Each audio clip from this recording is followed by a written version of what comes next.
This is how people relieve themselves of karma or transfer karma to you. A lot of times when we care about someone, it could be a romantic partner, your husband, your wife, boyfriend, girlfriend. It could be your child. It could be a sibling. It could be your friends. When they are experiencing a crisis, we want to step in and help them, right? And a lot of times when we are in those roles, we might even feel like it's our duty. It's our obligation to step in and help, right? But sometimes when you do that, you are relieving that person of fulfilling the karma that they're supposed to have, right? I'll give you an example. Let's say that you have a friend whose romantic partner has put their car on 4 flats, right? Just all 4 tires flattened for whatever they did. Now, because you care about that person, you may not care what they actually did to deserve that karma. But the karma could be that they're supposed to be without their vehicle for 2 weeks. They're supposed to be riding the bus for 2 weeks. They're supposed to be walking on their own 2 feet for 2 weeks, right? But when you step in and rescue them in whatever way, you are preventing them from receiving that karma. Especially if they might even ask you to co-sign for a whole new car, right? And that creates problems down the line if they choose not to pay the bill or something.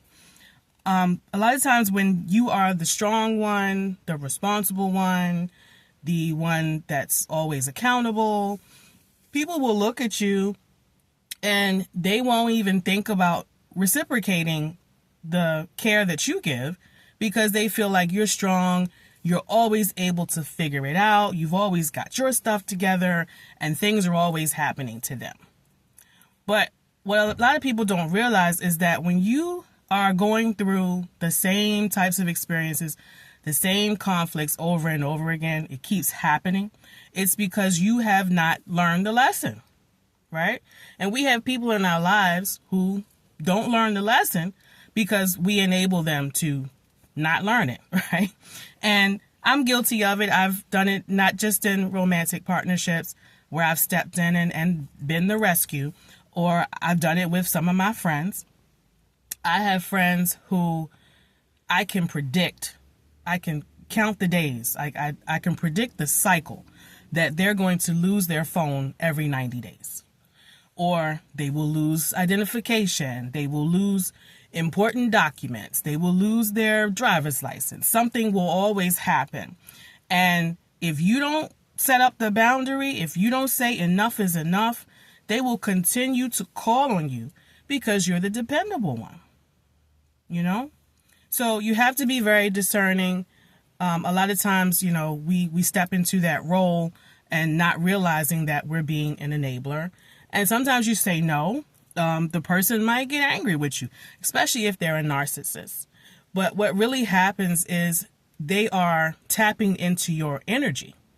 I talk about energy vampires, and that's a form of vampirism, especially when you have to stop your complete day, whatever you're doing, to address their crisis, And so this is when you have to activate tough love on that person, activating your own self-love, and having strong boundaries of what you will and will not do.